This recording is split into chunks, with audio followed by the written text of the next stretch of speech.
Dan seperti mana biasa, kita peringatkan tentang COVID-19 yang telah menjadi pandemik pada hari ini.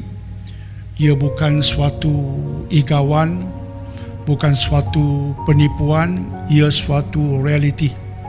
Dan kita di Malaysia menyedari tentang realiti itu. Bermula ledakan COVID-19 di Malaysia sejak minggu ini, dia ada perkaitan pastinya dengan pilihan raya peringkat negeri Sabah. Memang ramai rakyat Malaysia yang marah kesan daripada pilihan raya itu sebab ia berlaku pastinya disebabkan perebutan kuasa politik, ada unsur-unsur ketamakan dalam berpolitik, kerakusan, dan kesan orang-orang berpolitik ini mengejar kuasa dengan ketamakan dan kerakusannya. Akhirnya berlakulah pilihan raya yang kita maklumi, dan ketika berlaku pilihan raya ada kempen, sedikit sebanyak ada perhimpunan, pertemuan dan begitulah seterusnya. Walaupun KKM mengingatkan tentang SOP, tetapi kita sama-sama maklum SOP itu seringkali dilanggar, bukan oleh orang lain tapi orang-orang yang digelar sebagai politikus. Kesannya rakyat Malaysia yang biasa merahain mendapat padahnya. Budak-budak sekolah perlu dilakukan swab yang menggerunkan bagi mereka, contoh yang berlaku di Kedah, dan begitulah seterusnya. Kesan daripada pengejaran kuasa oleh orang-orang politik dan kuncu-kuncu mereka. Semoga Allah memelihara kita daripada kerakusan, ketamakan dan kebobrokan puak-puak politik dengan sifat-sifat yang kita sebutkan tadi. Semoga Allah peliharakan kita daripada puak-puak politik yang rakus, tamak dan bobrok ini daripada kita. Dan semoga golongan politik yang bobrok ini Allah tak izinkan menguasai kita dengan perangai mereka yang rakus seperti itu. Jadi padahnya kita terima, dan akhirnya ada masjid yang ditutup, dan begitulah seterusnya. Padah terkena kepada kita kesan daripada orang-orang politik yang merebut kuasa. Ala kulli hal, itulah yang berlaku. Semoga pada hari ini kita menyedari bahawa COVID-19 realiti. Kesan perhimpunan, mendekati kontak, memberi kesan kepada kita itu realiti. Lantas SOP yang KKM sebutkan kepada kita, sama-sama kita patuh dengan pelitup mukanya, dengan penjarakan fizikalnya, jangan bersalam, jangan berpelukan, begitulah seterusnya. Mari sama-sama kita jaga, sebab COVID-19 yang telah membunuh lebih daripada 1 juta manusia di dunia sejak Januari sampai sekarang, ia bukan suatu igawan, bukan suatu penipuan, ia realiti, insya-Allah.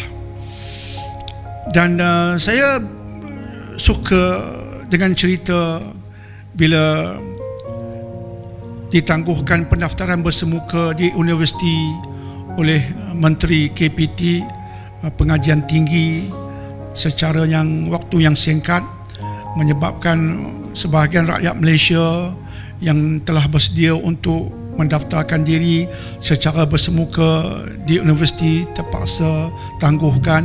Ada yang sudah sampai pun ke universiti, ada yang ibu bapa sudah booking tempat tinggal, booking tiket itu, booking tiket ini, tiba-tiba cancel pendaftaran bersemuka, kata Menteri Pengajian Tinggi, menyebabkan wang mereka boleh dikatakan hangus.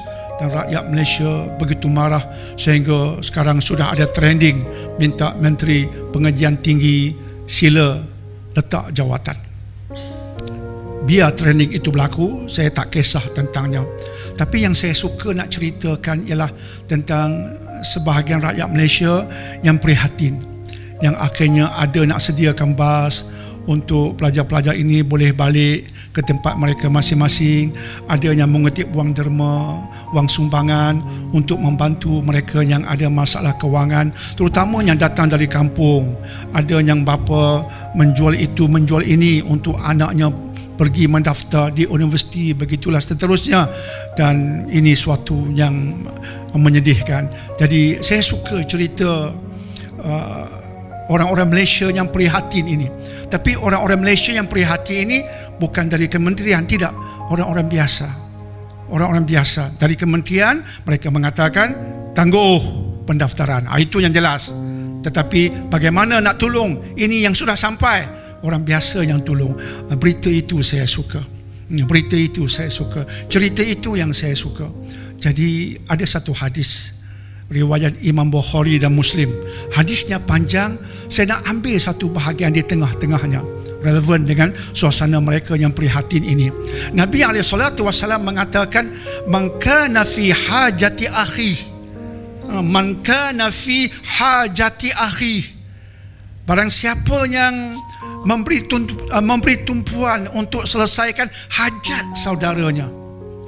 Man kana fi hajati akhi, barang siapa yang memberi masa, memberi fokus, prihatin untuk selesaikan hajat saudaranya. Saudaranya bermasalah, berhajat, minta bantuan, pertolongan, dia berhajat dan kita beri masa, wang ringgit untuk selesaikan hajatnya. Kata Nabi SAW, Allah akan bantunya di sudut hajatnya. Kita yang menolong orang mengatasi hajatnya, kita juga ada hajat, kita juga ada keperluan. Tetapi disebabkan kita beri masa, keprihatinan kita untuk hajat, selesaikan keperluan hajat orang lain, kita yang ada hajat, ada keperluan, Allah tolong kita dengan hajat kita. Maka tak pernah rugi orang yang tolong selesaikan hajat orang lain. Tak pernah rugi. Cuma peringatan saya untuk mereka yang menolong orang ini, terutama siswa-siswi yang hendak mendaftar ini, ketika menolong hajat, membantu orang, jangan di satu sudut kita hulurkan bantuan, kemudian kita palingkan muka kita untuk maki hamun orang lain. Jangan tolong orang seperti itu. Tolong orang, kemudian pilaknat Nur Aini. Jangan. Tolong siswa-siswi, kemudian pimaki hamun Nur Aini. Jangan. Tolong siswa-siswi, kemudian cerca Nur Aini. Jangan. Jangan buat begitu. Rosak amal kita. Buat dengan ikhlas.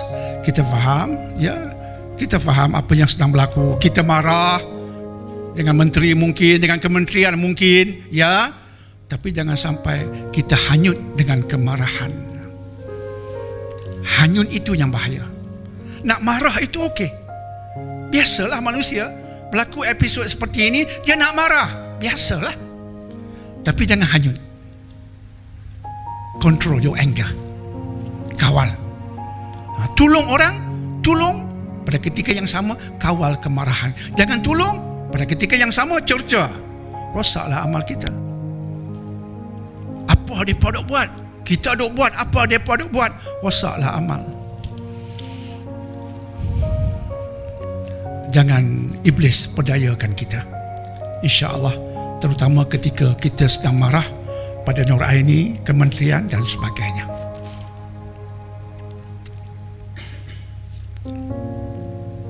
Tak kenal Nur Aini? Tak apa. Kenal hadis tadi. InsyaAllah.